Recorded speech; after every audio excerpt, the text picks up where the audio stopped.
Halo teman-teman, hari ini kita akan membahas tentang first run Hoka Mach 5.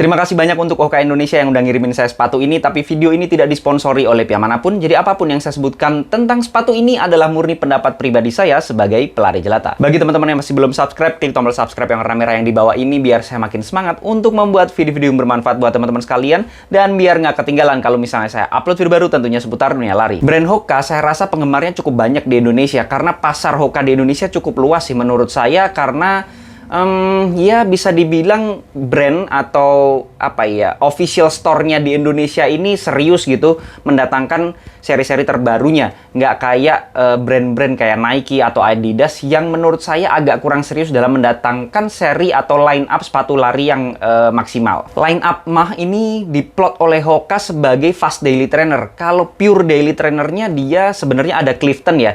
Nanti kita bahas kenapa Hoka memplot seri Mach ini itu sebagai fast daily trainer. Ini adalah Mach 5. Kalau teman-teman mungkin pernah dengar seri line up Mach 4 yang sebelumnya, yang seri keempat, itu cukup booming ya. Di dunia bahkan itu termasuk salah satu best daily trainer karena banyak banget pelari yang seneng. Kalau saya pribadi belum pernah nyobain yang seri keempat, tapi sekarang kita cobain yang kelima. Langsung aja kita bahas mulai dari beratnya terlebih dahulu. Setelah saya timbang manual, sepatu ini di ukuran saya 42 ada di angka 215-an gram.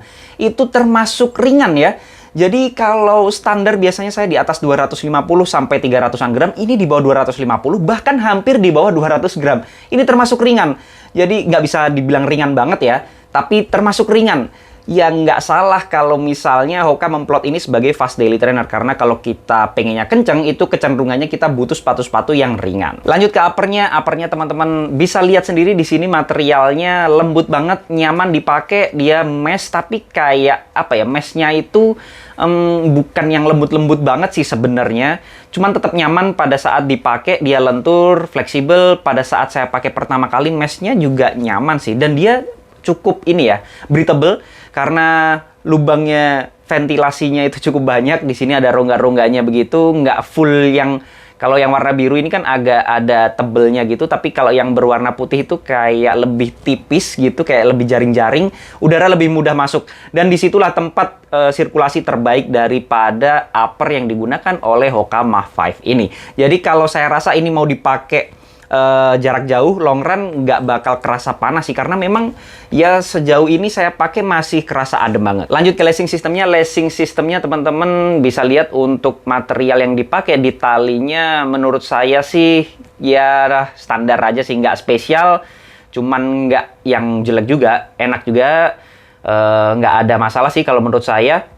Kemudian kalau di sini hole-hole-nya juga standar aja. Di sini sudah ada runners knot-nya, bekerja dengan baik untuk tali sepatunya.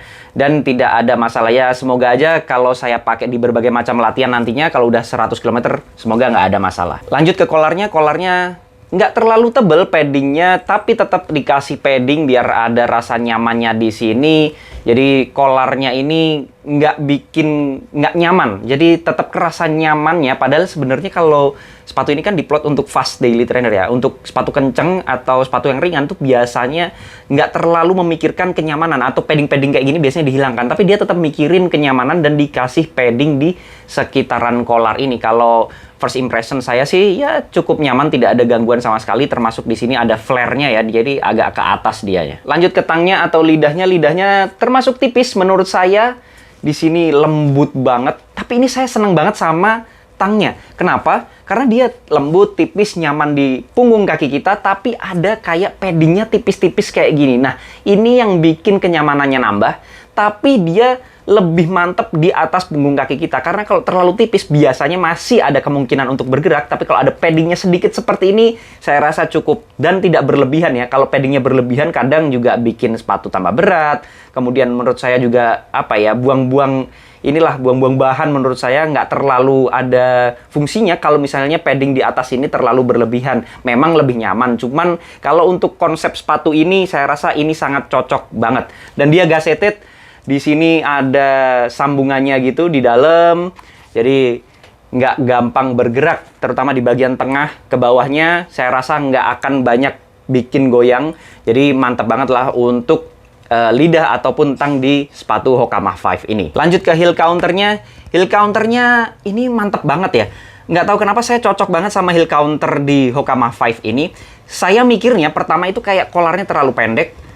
Jadi kayak bakal ada kemungkinan heel saya tuh ngangkat, tapi dia ngakalinya dengan flare-nya ini yang cukup tinggi. Jadi menahan heel kita atau tumit kita itu jauh lebih maksimal. Di sini juga ada tekstur tambahannya yang bikin dia makin nempel di bagian tumit kita biar nggak gampang keangkat dan makin nyaman, terutama kalau dipakai untuk penambahan pace atau pace agak kenceng dikit gitu, biasanya gampang keangkat. Tapi kalau di heel counter Hoka Mach 5 ini menurut saya ya cukup bekerja dengan baik. Lanjut ke midsole-nya. Midsole-nya dia pakai ProFly Plus. ProFly system sebenarnya udah banyak dipakai di sepatu Hoka yang lain.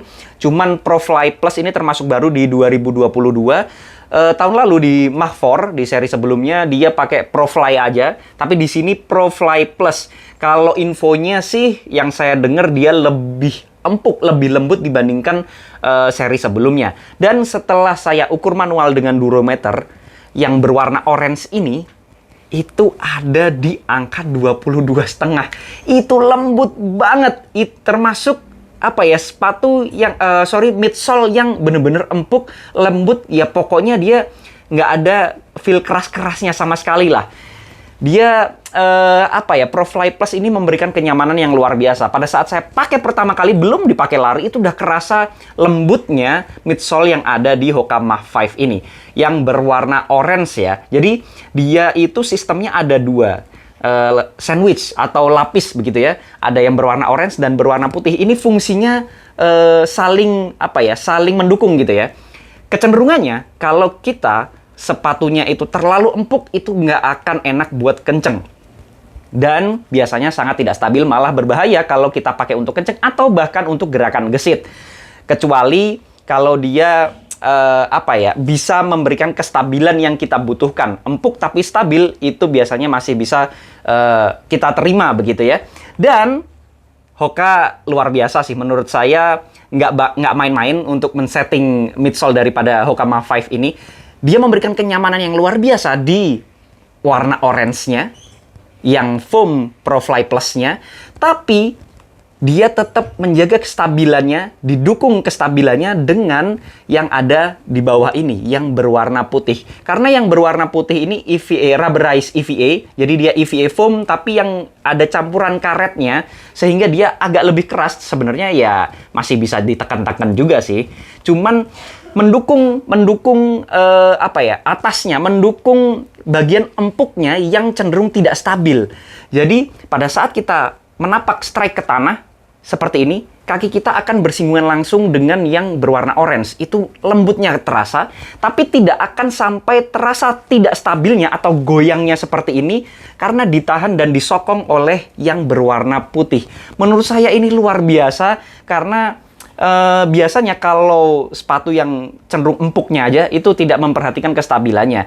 Karena ini sepatu kenceng, sepatu multifungsi yang harusnya bisa dipakai berbagai macam latihan karena dia fast daily trainer, harusnya gerakan gesit bisa, akhirnya dia memikirkan hal tersebut dan ini menurut saya luar biasa sih. Tapi karena baru first impression, kita tunggu dulu setelah saya coba berbagai macam latihan gimana rasanya atau gimana performanya ProFly Plus ini, potensinya seperti apa. Kita tunggu dulu, kalau udah saya pakai 100 km baru saya ceritain lagi. Lanjut ke outsole-nya. Outsole-nya teman-teman bisa lihat sendiri.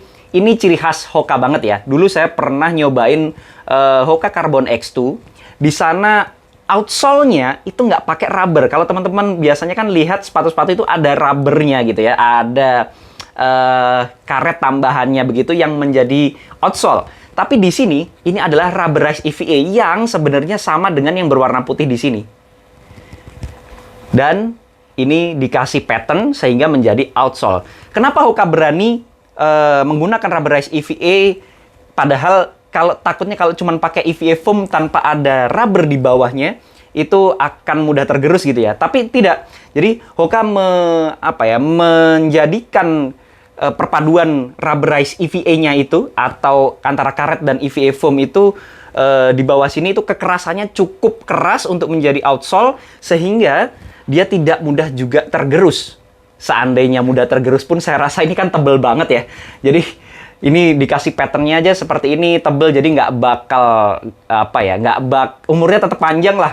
Dia mudah tergerus mungkin dibandingkan dengan rubber, tapi umurnya tetap panjang karena dikasihnya luar biasa banyak juga di bawah. Bagi saya sepatu ini berpotensi banget sebagai best daily trainer shoes di 2022 sih. Karena kalau saya sudah nyobain beberapa daily trainer di 2022, ini langsung masuk jajaran atas. Bahkan kayaknya bisa dibilang sekarang nomor 1 menurut saya ya, setelah beberapa sepatu yang sudah pernah saya coba di 2022.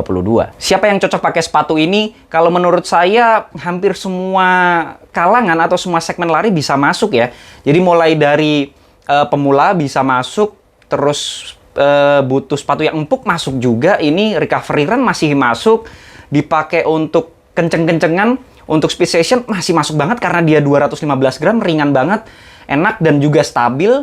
Kemudian kalau dipakai long run, tetap nyamannya dapat, karena long run kita butuh sepatu yang nyaman, tetap dapat. Kemudian untuk kayak tempo, kemudian fartlek gitu masih enak banget. Karena ya balik lagi, kalau speed session kayak interval aja bisa menurut saya, apalagi buat sepatu tempo ya, saya rasa bisa banget. Dan untuk rest day, ini bisa diandelin banget sih. Kalau teman-teman nyari sepatu yang bisa dipakai ngapain aja, saya rasa ini adalah salah satu sepatu yang bisa masuk nominasi. Meskipun demikian, sepatu ini belum ada carbon plate-nya ya, jadi bukan termasuk super shoes, tapi kalau menurut saya ini adalah daily trainer yang benar-benar bisa diandelin di berbagai macam latihan. Untuk sizingnya sendiri saya biasa pakai 42, dan di sepatu ini saya juga pakai 42, jadi true size, dan feel-nya nggak terlalu sempit ya, nggak longgar juga, jadi pas. Menurut saya pakai 42, jadi kalau menurut saya pakainya true size. Yang penasaran sama sepatunya bisa langsung ke Instagramnya Hoka Indonesia aja, yang penasaran sama harganya, produknya, atau mau beli langsung ke Hoka Indonesia aja, atau linknya saya kasih di bawah. Mungkin itu saja yang bisa saya bahas dari first run impression Hoka Mach 5 ini. Mungkin teman-teman bisa banget nggak setuju. Kalau ada koreksi, masukan, pertanyaan, dan juga pembahasan, bisa langsung sharing di kolom komentar. Jangan lupa subscribe channel ini biar saya makin semangat untuk membuat video-video yang bermanfaat buat teman-teman sekalian, dan biar nggak ketinggalan kalau misalnya saya upload video baru tentunya seputar dunia lari. Assalamualaikum warahmatullahi wabarakatuh.